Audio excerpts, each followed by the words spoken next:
এখন মজার কথা হচ্ছে, আপনারা সাক্ষী দর্শক, আমি বহুবার বলেছিলাম যে ডিপ স্টেটকে বিশ্বাস করবেন না, য পলায়তি স জীবতি, আপনি পালান।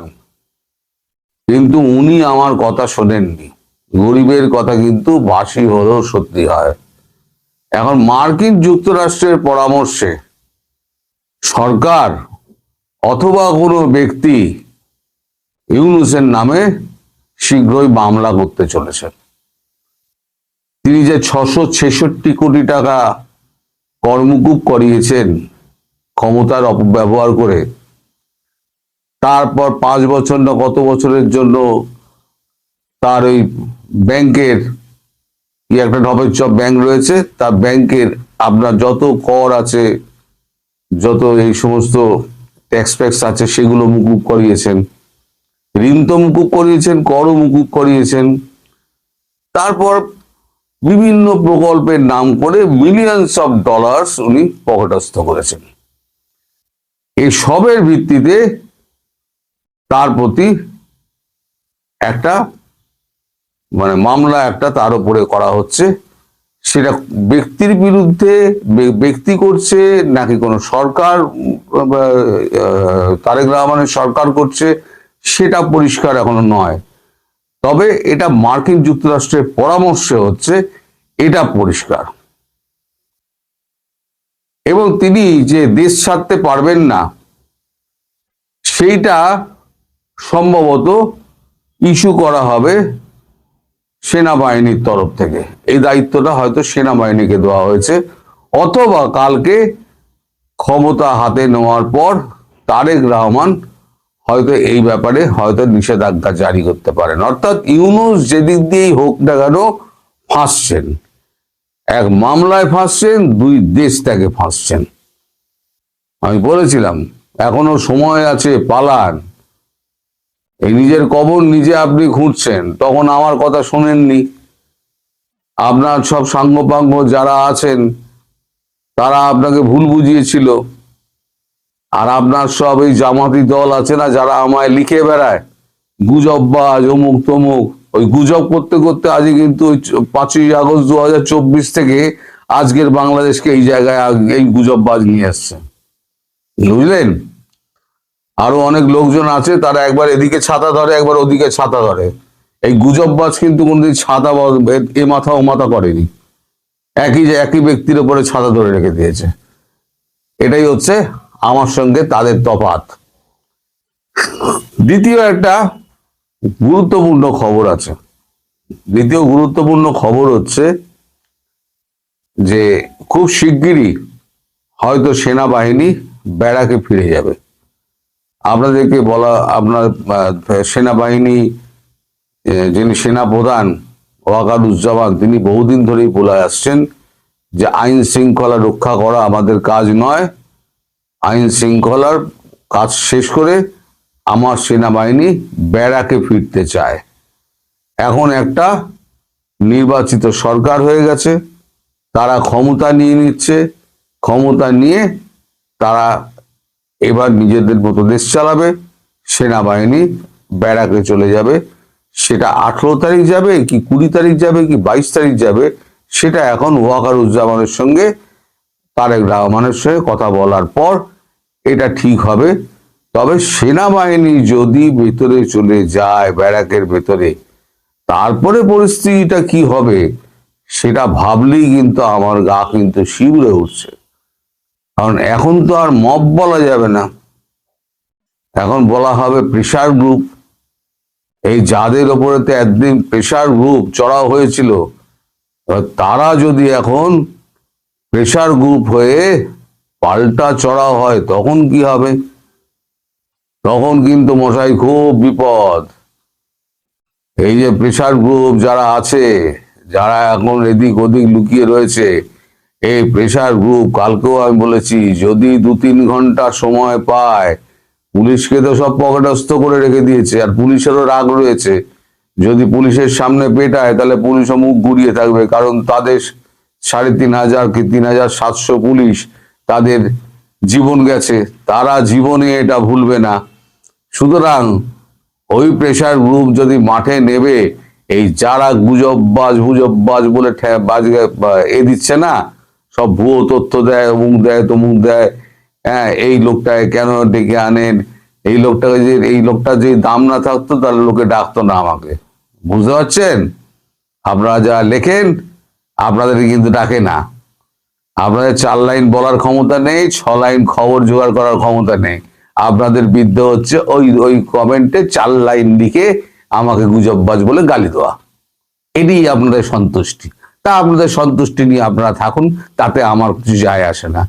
তবে দিন শেষে কথাটা হলো, যদি সেনাবাহিনী এই মাসের মধ্যে ব্যারাকে ফিরে যায় এবং ইউনূস যদি ধরা পড়ে এবং ইউনূস যদি দেশ ত্যাগ করে পালাতে না পারে, তার ব্যবস্থা যেটা করা হচ্ছে, তাহলে পরে কিন্তু বাংলাদেশ কিন্তু একটা আবার অস্থির পরিস্থিতির মধ্যে যাবে।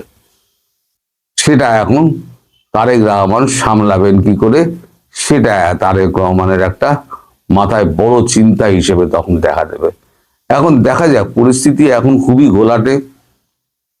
আগামীকাল শুনলাম 18 নয় 17 তারিখ, আগামীকাল ওনার শপথ গ্রহণ অনুষ্ঠান। উনি আগে শপথটা নিন, শপথটা নিয়ে তারপরে ভারতবর্ষে ওই একটা ব্রেকিং খবর আপনাদের দিই, সেটা হচ্ছে তারেক রহমান তার প্রথম ভিজিট ঠিক করেছেন ভারতবর্ষে। তিনি শপথ নিয়ে সরকারের গদিতে বসে তার প্রথম বিদেশ সফর হবে ভারতবর্ষ। কারণ মোদিও তাকে আমন্ত্রণ জানিয়েছেন, তিনি হয়তো ভারতবর্ষে আসবেন। এলে পরে ভারতবর্ষে তার সঙ্গে মোদির কথা হবে, যেটা ইউনূস এতদিন ধরে চেষ্টা করেও পারেনি। সেটা এখন তারেক রহমান কিন্তু সেই জায়গায় পৌঁছে গেছেন। এখন আপনারা অনেকেই হয়তো বলবেন, তাহলে বিএনপি এর কাছে পেয়ে তাহলে আওয়ামী লীগকে কি ভুলে গেল? তা নয়, সবটাই কিন্তু হচ্ছে কূটনৈতিক খেলার অঙ্গ। এই কূটনৈতিক খেলা, এটা যেটা শুরু হয়েছে সেটা শেষ হতে হতে 6 মাস কি 1 বছর সময় লাগবে। তবে তার আগে শেখ হাসিনা দেশে ফিরবেন যে কোনো দিন। মানে তারেক রহমান ভারতবর্ষে এসে পৌঁছানোর পর যে সমঝোতা পত্রে সই হবে, সেই সমঝোতা পত্রে সই হওয়ার পর শেখ হাসিনা দেশে ফিরবেন এবং তার রাজনৈতিক কর্মকাণ্ডে যোগ দেবেন। তারপরে একটা মিলিজুলি ইলেকশন হবে। মিলিজুলি মানে কি? মানে ইনক্লুসিভ ইলেকশন। তার মানে লোক দেখানো পাতানো ইলেকশন নয়, মিলিজুলি মানে পাতানো ইলেকশন নয়, হচ্ছে ইনক্লুসিভ ইলেকশন একটা হবে। ইনক্লুসিভ ইলেকশনে যেই জিতে আসুক, সে বিএনপি জিতে আসুক, সে আওয়ামী লীগ জিতে আসুক, তার সঙ্গে ভারতবর্ষ কাজ করবে। আর ইউনূস সাহেবকে আমি বলি, ইউনূস সাহেব আপনি তো আমার কথা শুনলেন না। গরিবের কথা বাসি হলেও মিথ্যা হয় না। এখন দেখুন আপনি কি করে বাঁচবেন। আপনার তো বাঁচার সব রাস্তা বন্ধ। আর আপনার মামলা কিন্তু আইসিটিতেই হবে। কেন বলুন তো? আপনি কিন্তু মানে বাংলাদেশের নাগরিক নন, আপনি ইউনাইটেড স্টেটসের নাগরিক। এবং এখানে এসে আপনি জোর করে ক্ষমতায় বসিয়েছেন। তারা যারা এখন ক্ষমতায় আপনাকে বসিয়েছিল তারা কিন্তু মুখ মানে ফিরিয়ে পালিয়ে গেছে, তারা কিন্তু নেই। এটাই হয়, ডিপ স্টেট যখন কাজ হয়ে যায় তখন ঝেড়ে ফেলে দেয়, সে ফিরেও তাকায় না।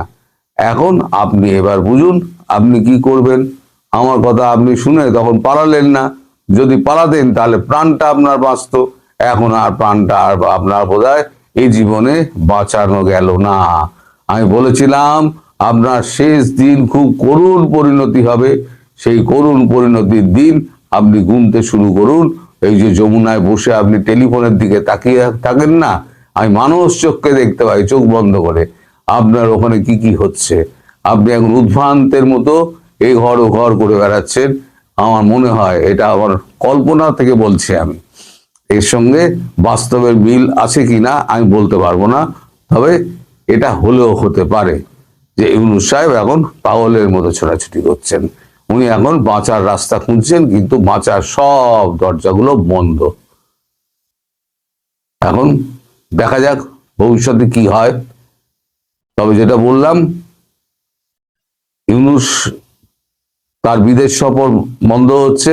তার ইচ্ছে ছিল তিনি ইন্দোনেশিয়া হয়ে তিনি জাপান যাবেন, যা হচ্ছে না। তার দেশ ত্যাগ বন্ধ। 2 হচ্ছে ইউনূসের বিরুদ্ধে মামলা হচ্ছে। 3 হচ্ছে সেনাবাহিনী ব্যারাকে ফিরছে খুব শিগগিরই।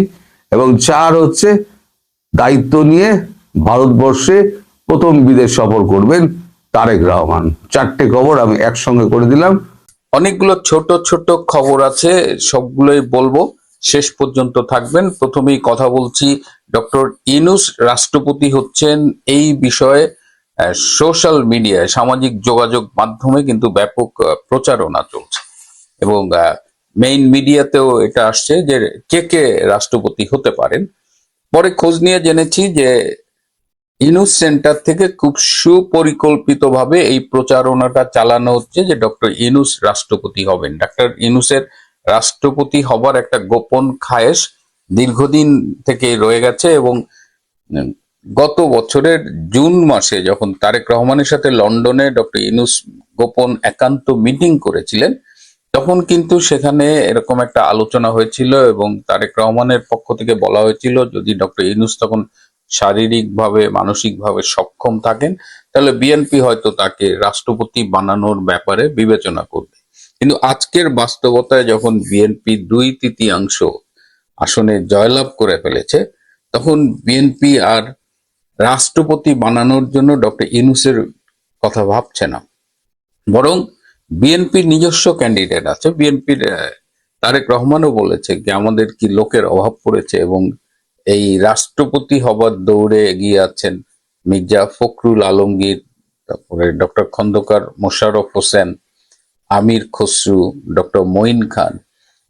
বেশ কয়েক মাস আগে শুনেছিলাম যে পঞ্চগড়ের সাবেক সাংসদ এবং সাবেক স্পিকার ব্যারিস্টার জমির উদ্দিনও রাষ্ট্রপতি হবার দৌড়ে ছিলেন। কিন্তু এই মুহূর্তে ব্যারিস্টার জমির উদ্দিন কেমন আছেন বা আদৌ তিনি রাষ্ট্রপতি হবার জন্য বিবেচনায় আছেন কিনা সেটা বলতে পারছি না। কিন্তু এটা নিশ্চিত যে ডক্টর ইউনূস তার ইচ্ছে থাকা সত্ত্বেও বিএনপির বিবেচনায় রাষ্ট্রপতি হিসেবে নেই।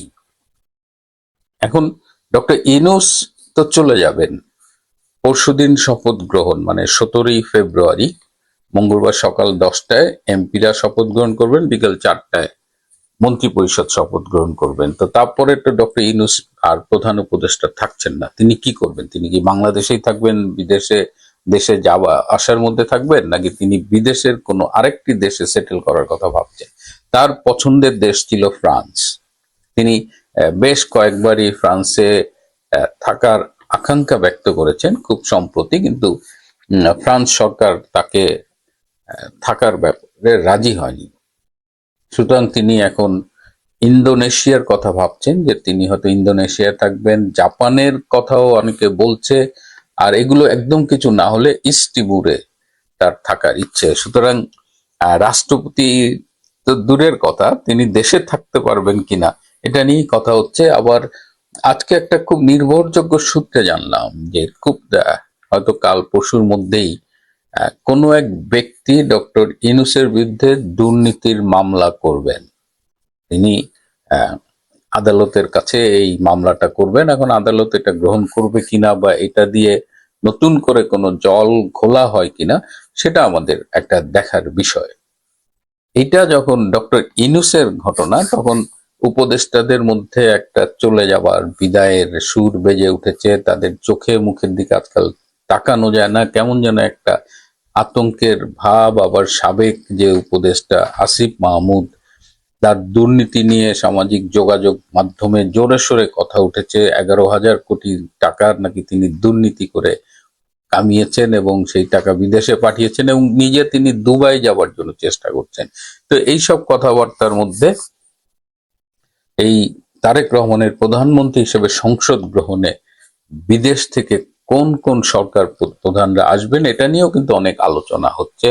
আমরা শুনলাম যে ভারতের প্রধানমন্ত্রী নরেন্দ্র মোদী নাকি বাংলাদেশে আসবেন এবং সেই সাথে পাকিস্তানের প্রধানমন্ত্রী শেহবাজ শরীফও তারেক রহমানের শপথ গ্রহণ অনুষ্ঠানে উপস্থিত থাকবেন। এটা আমরা শুনেছিলাম, কিন্তু by this time it has been clear যে মোদী সরকারি কাজে ব্যস্ত থাকবে, তিনি আসবেন না বা আসার কথা ভাবেননি।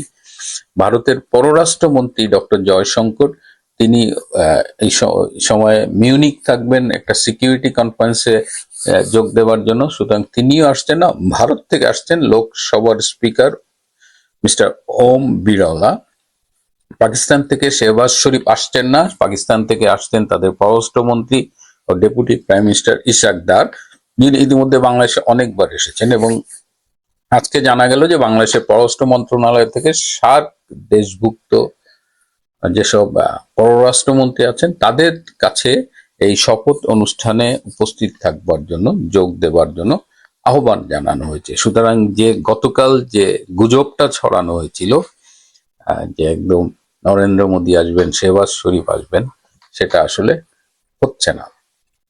একটা কথা আমি নিজেও বলেছি যে তারেক রহমান যে বাংলাদেশে ফিরেছেন এই গত 25শে ডিসেম্বর এবং এই যে নির্বাচনে তার নেতৃত্বে বিএনপি নিরঙ্কুশ সংখ্যাগরিষ্ঠতা লাভ করেছেন, এই সব কিছুর সাথেই নাকি শোনা যায় যে এর পেছনে ভারতের একটা ব্লেসিংস কাজ করছে। তিনি ফিরেছেন ভারতের সাথে আলোচনা করে, নির্বাচনেও ভারত তাকে অনেক সহায়তা করেছে বলে লোক মুখে শোনা যায়। কিন্তু বিএনপির রাজনৈতিক ধারা যদি আমরা বিবেচনা করি তাহলে বিএনপি তো সারা জীবন ভারত বিরোধী রাজনীতি করেছে, বিএনপি তো প্রো পাকিস্তান রাজনীতি করেছে, বিএনপি এই দেশে জামাতে ইসলাম, রাজাকার এদের পুনর্বাসিত করেছে। সুতরাং এই জায়গাটায় হিসাবটা কেমন যেন গোলমেলে মনে হচ্ছে।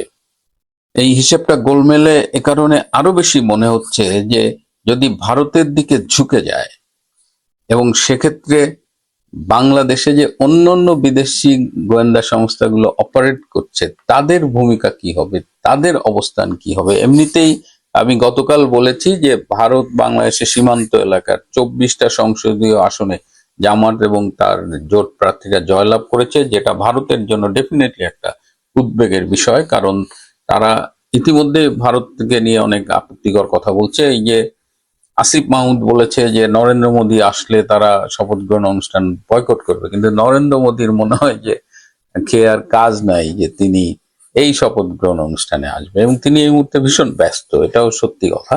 তো এই এই যে বলছিলাম যে বিদেশি গোয়েন্দা সংস্থা আছে তারা কি করবে, বিশেষ করে ভারত বিরোধী দেশগুলোর যে গোয়েন্দা সংস্থা এখানে অপারেট করছে, আপনারা বুঝতে পারছেন আমি কার কথা বলছি। তারা সম্প্রতি ঠিক করেছে, তারা তো একটা হলো যে ভারতের বিচ্ছিন্নতাবাদী গোষ্ঠীকে বাংলাদেশের মাটিতে আশ্রয় দেয়া হবে, এই একটা আশঙ্কা আছে। কারণ অতীতে বিএনপির নেতৃত্বাধীন সরকার এটি করেছে, কিন্তু অনেকে আবার বলছে যে যেহেতু তারেক যে একটা আন্ডারস্ট্যান্ডিং এর মাধ্যমে আসছে, তিনি হয়তো ভারত বিরোধী তৎপরতাগুলোকে নিয়ন্ত্রণ করবেন। তো ভারত বিরোধী তৎপরতা অনেকভাবে হতে পারে। এখন যে খবরটা পেলাম সেটা হলো যে বাংলাদেশের থেকে ভারতে সাইবার অ্যাটাকের প্ল্যান করা হচ্ছে, এই বিদেশি গোয়েন্দা সংস্থার তত্ত্বাবধানে এটা হচ্ছে। তো বিদেশি গোয়েন্দা সংস্থা নিজেদের দেশ থেকে কেন ভারতে সাইবার অ্যাটাক করবে না, কেন বাংলাদেশের মাটি থেকে এই সাইবার অ্যাটাকের প্ল্যান করা হচ্ছে? এর একটা কারণ হতে পারে যে কোনো দেশে সাইবার অ্যাটাক করার পরে ইমিডিয়েটলি আইডেন্টিফাইড হয় যে এটা কোন দেশের মাটি থেকে হয়েছে, কারা করেছে, এগুলো মোটামুটি ওরা আইডেন্টিফাই করে ফেলে। তো যখন ওটা আইডেন্টিফাই করবে তখন দেখবে যে এটা বাংলাদেশ থেকে অ্যাটাকটা হয়েছে, হয়তো বাংলাদেশের কোনো হ্যাকার গ্রুপকে তারা এই কাজে লাগাবে। তো এটা ভারত বিরোধী তৎপরতা, ভারতের বিরুদ্ধে নানা রকমের যুদ্ধের এটা কিন্তু একটা অংশ, এবং এটা খুবই অ্যালার্মিং একটা সিচুয়েশন যে বাংলাদেশের থেকে ভারতে সাইবার অ্যাটাক করা যেতে পারে। এছাড়া আরো কিছু খবর রয়েছে। আপনারা জানেন যে মন্ত্রী পরিষদ সচিবের মানে শেখ আব্দুর রশিদ যিনি সচিব ছিলেন তাকে সম্প্রতি নির্বাচনের পরে অব্যাহতি দেওয়া হয়েছে। এখন বলা হচ্ছে তিনি ব্যক্তিগতভাবে আবেদন করেছিলেন চলে যাওয়ার জন্য, এবং এই কারণে তাকে অব্যাহতি দিয়েছে, কিন্তু আমরা খোঁজ নিয়ে জেনেছি আসলে সেটি সত্যি নয়। তিনি সাতক্ষীরার 4টি আসন যেখানে জামাত জয়ী হয়েছে সেই নির্বাচনে সেই আসনে প্রশাসনকে ব্যাপকভাবে প্রভাবিত করেছিলেন জামাতের প্রার্থীকে জয়ী করার জন্য, এবং তিনি বারবার ফোন করে বলেছেন যে এটা ডক্টর ইনুস বলেছেন, ডক্টর ইনুসের অভিপ্রায়, এটা মাননীয় প্রধান উপদেষ্টা বলছেন এদের জিতাতে হবে। অর্থাৎ ইনুসকে ভাঙিয়ে তিনি সাতক্ষীরার 4টা আসনে তিনি প্রশাসনের ক্ষমতার অপব্যবহার করেছেন আর কি। তো এটি জানার পরে ডক্টর ইউনূস বলেছেন না, তিনি এ ধরনের কোনো কথা বলেননি, এবং তারই পরিণতি স্বরূপ শেখ আব্দুর রশিদকে মন্ত্রী পরিষদ সচিব থেকে অব্যাহতি দেওয়া হচ্ছে, এবং তিনি ছিলেন জামাতি, এবং তারপরে তার পরিবর্তে বর্তমানে যাকে মন্ত্রী পরিষদ সচিব করা হয়েছে তিনিও জামাতি রাজনৈতিক ধারার অনুসারী। বিএনপি ক্ষমতা নেওয়ার পরে একটা প্রথম কাজ হবে এই যে সরকারি প্রশাসন তার জামাতিকরণ। কিন্তু প্রশ্ন থেকেই যায়, বিএনপি জামাতের বর্তমানে যে সম্পর্ক দেখছি, আজকেও বাংলাদেশে 3টি জায়গায় জামাতের নেতাদের বাড়ি পুড়িয়ে দেওয়া হচ্ছে, সাতক্ষীরা, কুষ্টিয়া এবং সাতকানিয়ায়। বিভিন্ন জায়গায় এনসিপির নেতাকর্মীদের পিটানো হচ্ছে, এবং শিবিরকেও মোটামুটি পেটানো হচ্ছে। ঢাকা বিশ্ববিদ্যালয়ে গোলাম আজমের ছবি টানিয়ে সেখানে জুতা মারা হচ্ছে। এই সব হয়তো অনেকেই বলছে এগুলো ভাইয়ে ভাইয়ে ঝগড়া হবার মতো, এটা সিরিয়াস কিছু না। বিএনপি জামাত কি আসলেই দূরত্ব সৃষ্টি হয়েছে তাদের মধ্যে, নাকি এখনো মুদ্রার এক পিঠ এপিঠ ওপিঠ আছে? যদ্দূর বুঝি জামাত বিএনপি মুদ্রার এপিঠ ওপিঠ, এক মায়ের 2 সন্তান। সুতরাং আমাদের কেয়ারফুলি অবজার্ভ করতে হবে, এখনই কোনো সিদ্ধান্তে পৌঁছানোর মতো সময় আসেনি। পাশাপাশি আমরা তাকিয়ে থাকব কত দ্রুত আওয়ামী লীগের রাজনৈতিক কার্যক্রমের উপরে আরোপিত নিষেধাজ্ঞা প্রত্যাহার করা হয়।